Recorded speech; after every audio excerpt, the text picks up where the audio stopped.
Hello everyone, this is part 11 video for class 9th chapter 1 Matter in our surroundings. In our previous video, that is in part 10, you have studied the interchange of state, liquid state to gaseous one, which is known as the boiling, and then you have came to know about the boiling point, latent heat of vaporization. So now in this part of video, we will going to study the next interchange, but now in reverse order. It is gaseous state to liquid state. Now we are going to study how and when a gaseous or a gas can be converted into liquid state. So today's topic is, first topic is condensation, and one more topic today we will study, it is sublimation. So let's start. Let's start the first topic, condensation. Condensation, what is the condensation? Condensation क्या है? It is the change of gaseous state to liquid state, यानी कि gas का किसी liquid state में change होना, this process is known as the condensation. कैसे होता है ये? बाय लोअरिंग द टेम्परेचर को हम डिक्रीज करते जाते हैं, एंड प्रेशर इज इंक्रीज्ड, और प्रेशर को क्या करते हैं? प्रेशर को हम बढ़ाते जाते हैं, प्रेशर दबाते जाते हैं और ज्यादा. ठीक है. So change of gases state to liquid state by lowering the temperature and pressure is increased, this process is known as the condensation, and it is also known as the reverse of boiling. Boiling का ये reverse कहा जाता है. अब इसका हम now we try to understand the reason, उस कारण को समझने की कोशिश करते हैं कि how a gaseous state changes to a liquid state or condensation is occurs. इससे पहले कि मैं आपको इसके रीजन के बारे में बताऊं, आइए हम एक बहुत ही कॉमन एग्जांपल अपने घर की किचन से लेते हैं. हम सभी ने ये देखा है कि when we boil the milk, when your mummy boil the milk, it starts vapours from the milk. उसमें से स्टीम निकलती है, वेपर स्टेट निकलने लगती है. And when milk is completely boiled, और जब वो मिल्क पूरी तरह से बॉयल हो जाता है, then we turn off the regulator, and now the stove is off. अब गैस बंद हो चुकी है, and after it your mummy put a saucer और plate on that vessel in which the milk is put in. उस बर्तन को किसी प्लेट से या किसी तश्तरी से ढक के रख देते हैं. आफ्टर 1 or 2 आवर जब हम जाते हैं और उसकी तश्तरी या प्लेट उसको हटाते हैं, देन व्हाट हैपेंस, आप क्या नोटिस करते हो? व्हाट यू ऑब्जर्व, हम देखते हैं कि बहुत सारी नंबर ऑफ वाटर ड्रॉपलेट्स, पानी की बहुत सारी बूंदें उस तश्तरी पे नीचे की ओर से लगी हुई होती है. दैट मीन्स हमने तो वो पानी की ड्रॉप्स, वाटर की ड्रॉपलेट्स उस पर नहीं डाली थी. वो आई कहाँ से? सिंपल सा रीज़न है कि जो गैस बन रही थी जब हमने स्टोव को ऑफ किया था, वो गैस उस वीजल में, उस बर्तन में बंद हो गई ढक्कन ढकने से, और धीरे धीरे जैसे जैसे वो ठंडी हुई, टेम्परेचर नीचे आया, ऊपर से प्रेशर तश्तरी का भी था, तो वो गैस जो कंप्लीटली बाहर नहीं निकल सकी उस बर्तन से, उस वेजल से, वो किस में चेंज हो गई? वाटर की ड्रॉप्स में. That means the process of condensation, you all are observing in your kitchen, देखा है ना, देखा होगा। So this is the very common example of condensation. ये कंडेंसेशन का बहुत ही कॉमन एग्जाम्पल है। ऐसे बहुत से एग्जाम्पल्स आपने अपने चारों ओर नोट किए होंगे, किए हैं। सो it is the condensation, change of gaseous state to liquid state by lowering the temperature and pressure is increased, and it is known as the reverse of boiling. So what is the condensation temperature? Now we move on the next point. What is the condensation temperature? So it is very interesting. It is very interesting that what the boiling point आप जानते हैं, या जो जहाँ पर जो boiling point है steam का, वाटर का, वो कितना है बेटा? वो है 100 degree Celsius. It is the BP of water, boiling point of water. And साथ ही साथ जो गैस का कंडेंसेशन टेम्परेचर है, यानी किस टेम्परेचर पर ही वो, जब हम उसको नीचे टेम्परेचर को कम करते हैं तो वो गैस जो है लिक्विड स्टेट में आती है, it is also of 100 degree Celsius. Condensation temperature भी, कंडेंसेशन पॉइंट ऑफ स्टीम, जो स्टीम उसमें से निकल रही थी, दोनों की दोनों ही 100 डिग्री पर हैं, क्योंकि 100 डिग्री से ही जैसे टेम्परेचर कम शुरू करते हैं तो वो धीरे धीरे धीरे धीरे कंप्लीटली लिक्विड स्टेट में चेंज हो जाती है। चलिए इसका रीजन समझते हैं, स्क्रीनशॉट लीजिए।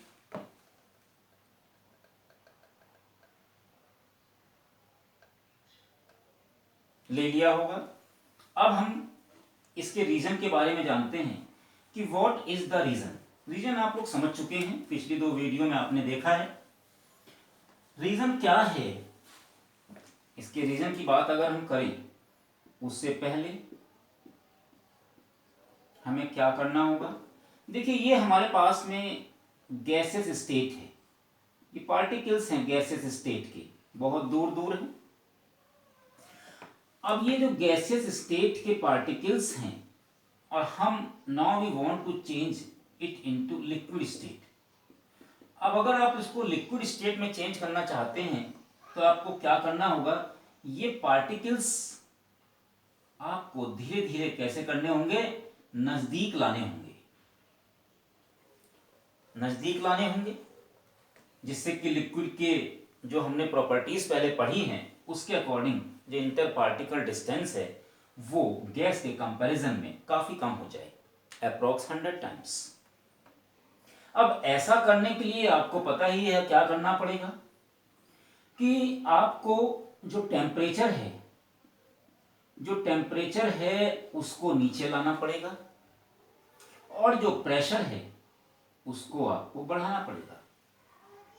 अब जब आप इसका टेम्परेचर कम करेंगे तो क्या होगा? इन पार्टिकल्स की, जो गैस के पार्टिकल्स हैं, इनकी काइनेटिक एनर्जी क्या हो जाएगी बेटा? लेस, कम हो जाएगी। और जब काइनेटिक एनर्जी इसकी कम हो जाएगी तो बड़े तेजी से जो भाग रहे हैं सभी डायरेक्शंस में, उनकी स्पीड धीरे धीरे कम होती जाएगी, और ये पार्टिकल थोड़े थोड़े नजदीक आना शुरू हो जाएंगे। ऊपर से आपने प्रेशर भी बनाया हुआ है, और जैसे जैसे आप टेम्परेचर कम करते जाएंगे तो एक फिक्स्ड पॉइंट पर आ करके जो इसके इंटर पार्टिकल हैं वो काफी नजदीक आ जाएंगे, और उनके बीच में फोर्स ऑफ अट्रैक्शन वर्क करने लगेगा, और ऐसा होते ही ये किस फॉर्म में चेंज हो जाएगा? लिक्विड फॉर्म में चेंज हो जाएगा। सो मेन पार्ट किसका बेटा यहाँ पर? काइनेटिक एनर्जी का कम होना। किसकी kinetic energy? Particles of gas. So reason क्या है? सबसे पहले, ऑन लोअरिंग द टेम्परेचर,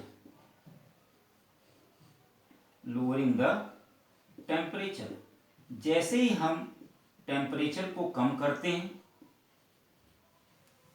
इससे क्या होता है?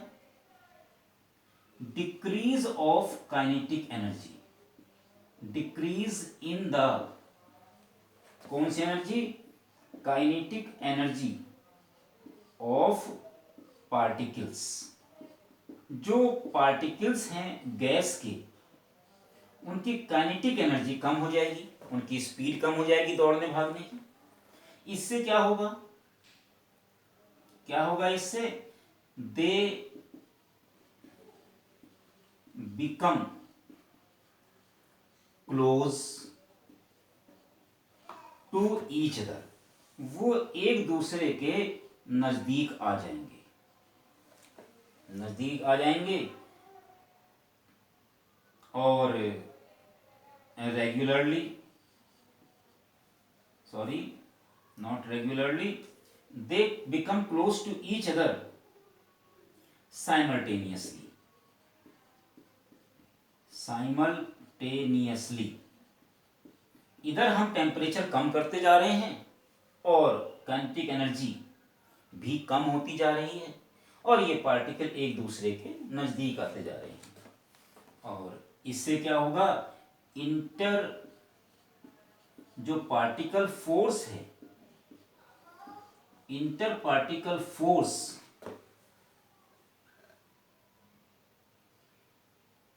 एक्टिवेटेड, अब उनके बीच में जो इंटर पार्टिकल फोर्स है वो एक्टिवेटेड हो जाएगा, वो एक्टिवेट हो जाएगा, और इस स्थिति में क्या होगा आपका, नाउ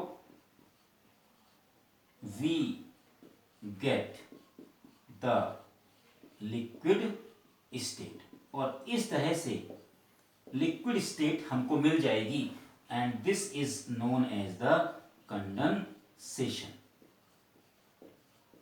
बोले बेटा क्लियर हुई बात यहां पर, कि हम टेम्परेचर को कम करते जा रहे हैं, काइनेटिक एनर्जी डिक्रीज होती जा रही है गैसेस के पार्टिकल्स की, वो एक दूसरे के नजदीक आ रहे हैं टेम्परेचर कम करने के साथ साथ, और एक स्थिति ऐसी आएगी जो इंटर पार्टिकल फोर्स है उनके बीच में एक्टिवेट हो जाएगा, और यह हमें जो है लिक्विड स्टेट मिल जाएगी।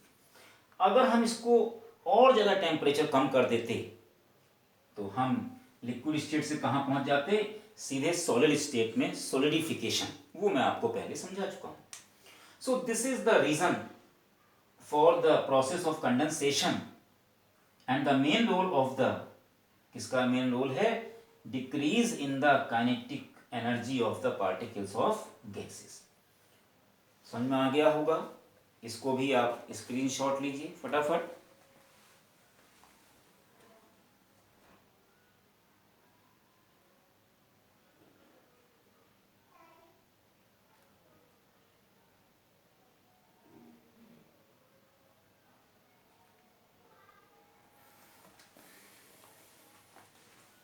हो गया बेटा, मैं रब करता हूं। चलिए अब इसी से संबंधित एक और टॉपिक, अभी कंडेंसेशन में ही हम चल रहे हैं।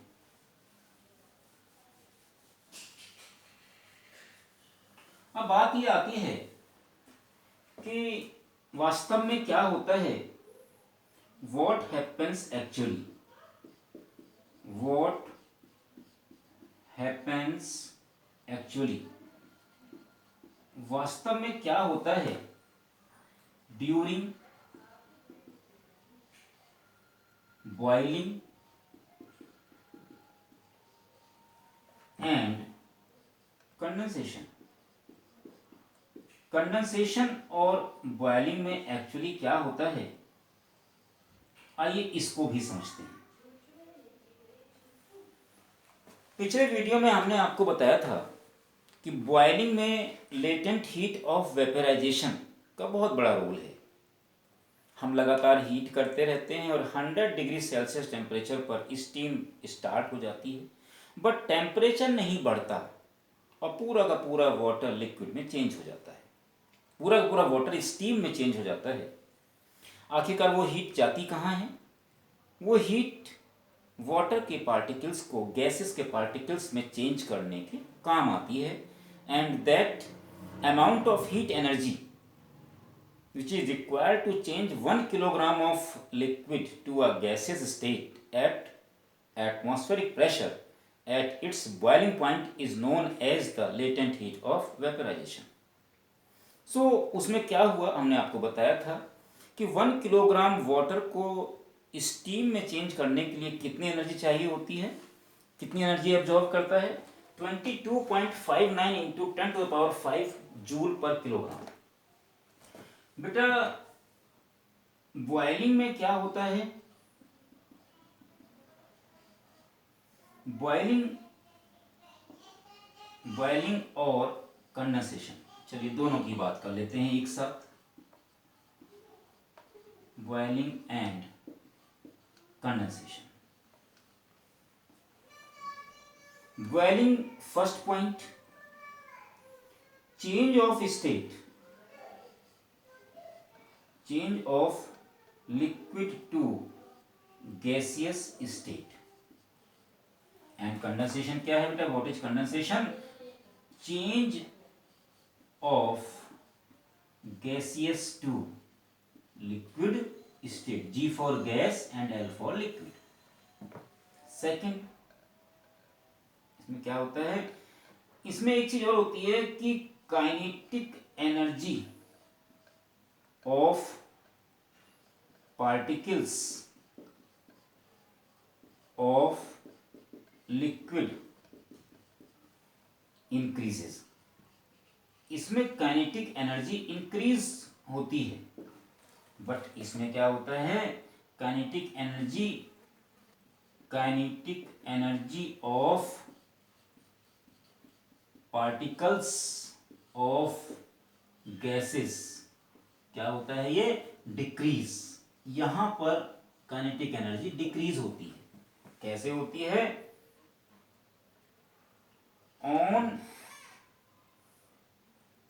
Increasing the temperature, on increase the temperature. और यहां पे हम क्या करते हैं, ऑन डिक्रीज द टेम्परेचर, यहां पे हम टेम्परेचर डिक्रीज करते हैं। साथ साथ इसके कुछ पॉइंट मैं ऊपर क्यों लिख रहा हूं, थर्ड फोर्थ पॉइंट, एक पॉइंट और है, यहां प्रेशर हमें कम करना पड़ता है और यहां प्रेशर हमें ज्यादा करना पड़ता है। प्रेशर इज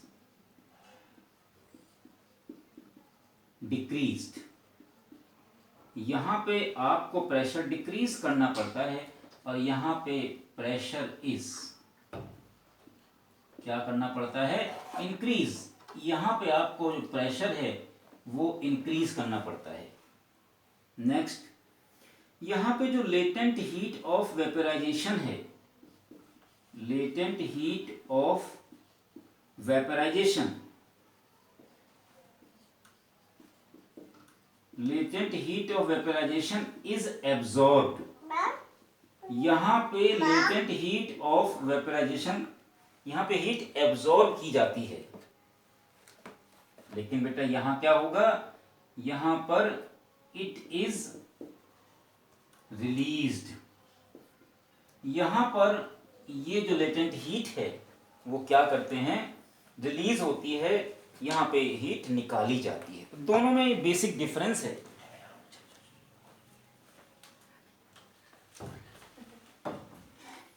तो यहां पर आप देख सकते हैं बॉइलिंग और कंडेंसेशन के बीच में बिल्कुल there are very sharp differences between these two process. One is known as condensation and second one is the boiling. बिल्कुल क्लियर हो चुका होगा। यहां पे आप टेम्परेचर इंक्रीज करते हैं, उनकी काइनेटिक एनर्जी बढ़ जाती है, जिससे कि पार्टिकल डिस्टेंस बढ़ जाता है, फोर्स वीक हो जाता है। यहाँ काइनेटिक एनर्जी डिक्रीज करते हैं तो काइनेटिक एनर्जी कम हो जाती है, फोर्स बढ़ने लगता है और साथ साथ में उनका डिस्टेंस भी बढ़ने लगता है। यहाँ प्रेशर आप डिक्रीज करते हैं, प्रेशर को कम करते हैं, जिससे कि सरलता होती है, आसानी होती है कि ये जो पार्टिकल्स हैं जो दूर दूर, ये दूर होने शुरू हो जाते हैं। और जब आप प्रेशर को बढ़ाते हैं तो जो पार्टिकल्स हैं वो और नज़दीक आना शुरू हो जाते हैं। एंड द लास्ट इज, यहाँ पर हीट एब्जॉर्ब की जाती है, बट यहाँ पर हीट इज गिवन आउट, यहाँ पर हीट बाहर निकाली जाती है। सो these are the basic comparison, these points makes the basic comparison between the boiling and condensation. I think it should be clear to you. Screenshot लीजिए जिससे कि एक और इसमें बात बताई जाए आपको। यस, लीजिए।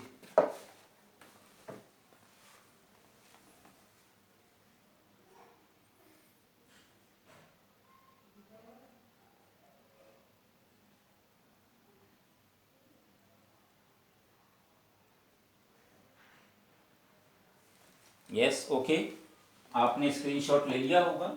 सो it is whole about the interchange of the states of matter what we have discussed in our 5 parts.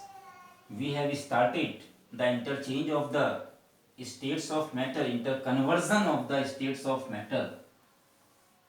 हमने पिछले 5 और 6 पार्ट्स में डिस्कस किए, समझे क्या क्या हमने पढ़ा इंटरकन्वर्जन में। वी हैव स्टडीड द अगर हम समरी की बात करें इन अ नटशेल, समरी अगर हम देखें, ये समरी किसके लिए है? It is for the interchange of, interconversion of basic states of matter, basic states of matter. Summary में हमने क्या देखा, हमने क्या, what we have studied yet, अब तक हमने क्या पढ़ा कि first change is solid to liquid state,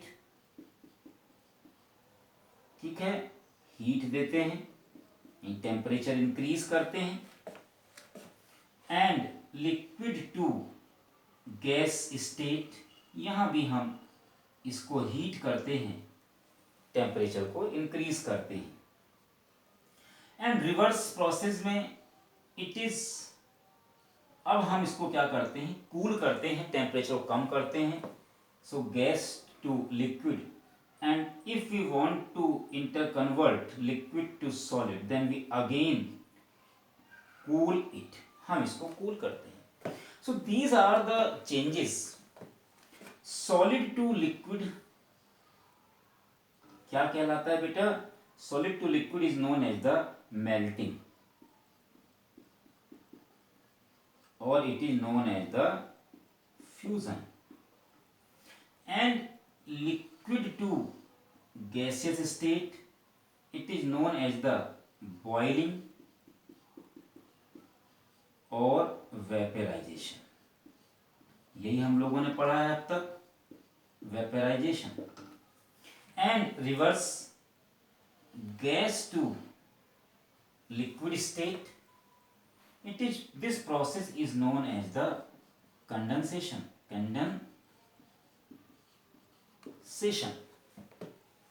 and liquid to solid state it is known as the what? Solidification, it is known as the solidification and also known as the freezing, इसको हम लोग freezing भी कहते हैं। सो पिछले 5-6 part जो हमने पढ़े वीडियो में, हमने ये सभी इंटरकन्वर्जन पढ़े। The change of solid to liquid state on increasing the temperature is known as melting और fusion. The interchange of liquid to gas state, change of liquid to gas state is known as the boiling और vaporisation, steam में change हो जाना, on applying heat or on increasing the temperature। and reverse, the change of gas to liquid state on cooling or decreasing the temperature is known as the condensation। and final, liquid to solid state on further lowering the temperature is known as the freezing or solidification। That means कि ये तीनों state आपस में inter convertible है, और ऐसा कोई भी सब्सटेंस जो तीनों स्टेट में रह सकता है, that is water as liquid state,